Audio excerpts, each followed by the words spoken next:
Cesar and give it up for Ingrid.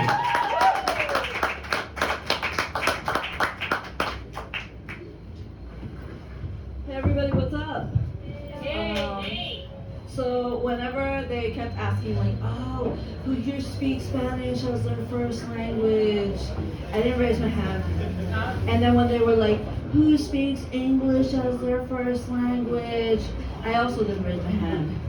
Because I learned them both at the same time. And it's like, because the thing that separates me from all the other expats from the United States is that, like, I'm not really from the United States.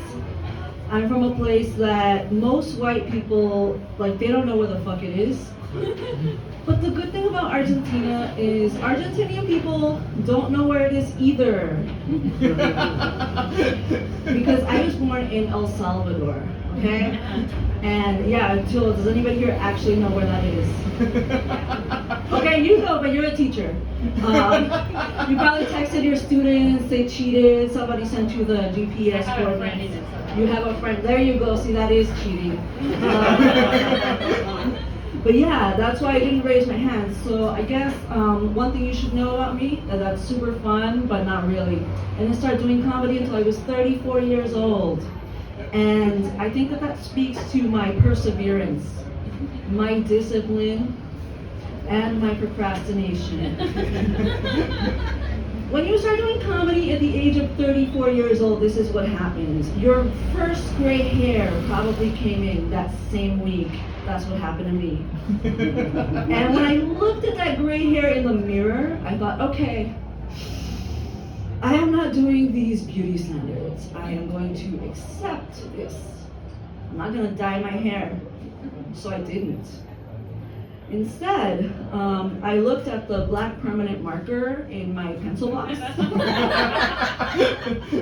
I grabbed the gray hair and I start coloring it in. Because when you get to a certain age, your body is your own personal coloring book. And also, like, I kept my word. But that I could do. The thing about it is, it's like I pride myself in stretching and doing yoga, right? But then I got my first gray hair in my armpit, okay, my left armpit, this armpit. And it was kind of hard to color it in. You know, it was like, do I? So I had to eliminate it. I just grabbed a tweezer and I'm like, fuck this, I can't color this is too hard. So that's kind of what happened as I started to do comedy. And so, yeah, like during the pandemic, I had a lot of time to think and reflect, focus on my mental health, right? And thanks to therapy, I learned, you know, not everyone hates me. And that's so nice, right? Because I hate everyone.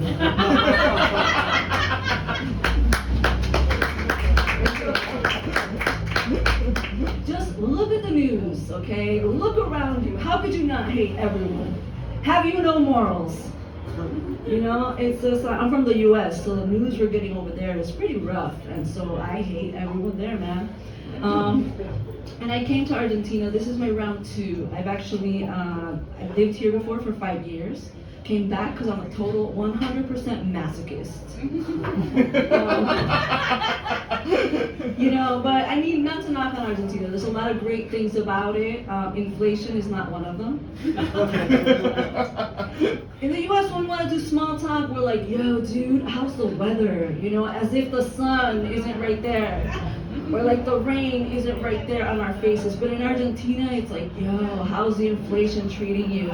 And it's like, you know the answer to this question. The answer to this question is, oh!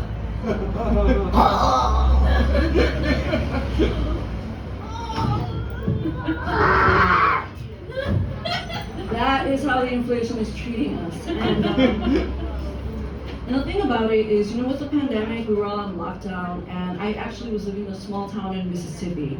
So there's a lot of anti-vaxxers, and I was like, I quit dating.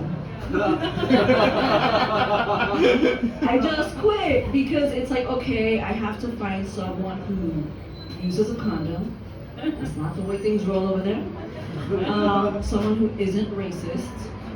and like is vaccinated, and it was just too hard.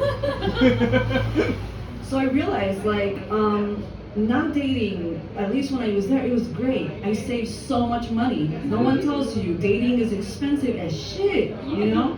You're either going over there on the date, and some people forget their wallet, or the date, yeah, right? The date is so boring that you're like drinking all the martinis you can afford because you don't want to hear it anymore. And then you take a taxi to get the hell out of there because you're like, no, this isn't worth it. So, but I also found in not dating, I could be my true, authentic self. Dating involves a lot of lying.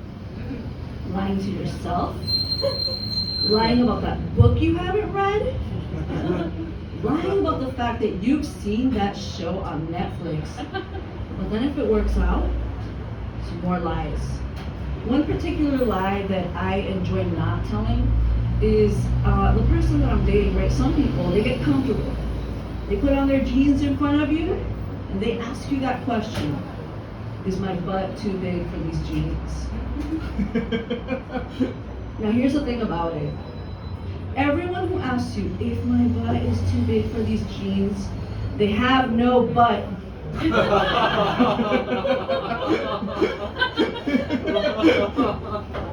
And these buttless people will stand there literally. They're not even like, is my butt too big for these jeans? No, that's not what they're doing. They're doing this. Is my butt too big for these jeans? And it's like, what the hell? So I really enjoy not having to make something out of nothing in those situations, you know? So yeah, the thing is, now that I'm in Buenos Aires, I decided to screw it. You know, there's more people.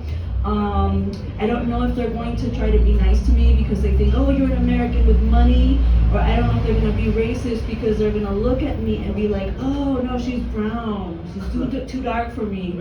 And I've gotten that. I'd rather, if you're going to choose racism, choose the one with money.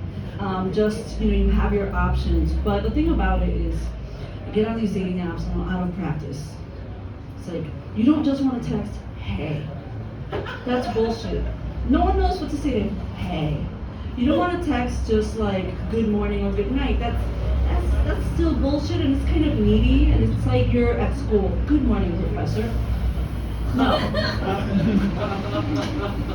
So, I decided, okay, I'm in Argentina now. I have to text a relevant question to these people, these hypothetical people. Hopefully they have a butt. So the thing is, my question is always the same one. You know, trying to do small talk. Yo, dude, how's the inflation treating you? My name is Ingrid, and that's my time.